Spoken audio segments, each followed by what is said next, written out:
1 বিয়োগ 1 2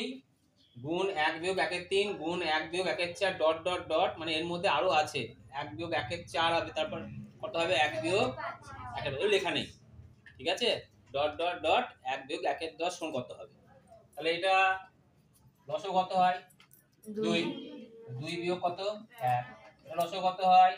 3, কত হবে 3 - 1, তারপরে 4 বিয়োগ 1 ডট ডট ডট 10 লসগু 10 বিয়োগ 1, তাহলে বিয়োগ করলে কত হয় বলো 2 গুণ 2 3 গুণ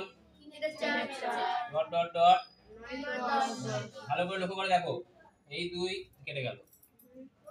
3 3 কেটে গেল, 4 4 কেটে গেল, তাই তো 4 4 আগে এরপরে 4 এর 5 হবে না, ডট ডট মানে কি এরপরে 4 এর 5 হবে, কোনাকুনি কাটতে থাকবে, কোনাকুনি কাটতে হবে, লাস্টে কোনটা আবার এটার সঙ্গে কোনটা কাটবে 9 এর সঙ্গে এই 9 কেটে যাবে, কেটে গেল, কেটে গেল না, কেটে গেল না, থাকলো কত উপরে বলো তাহলে 1/10 নিচে, এটাই আছে।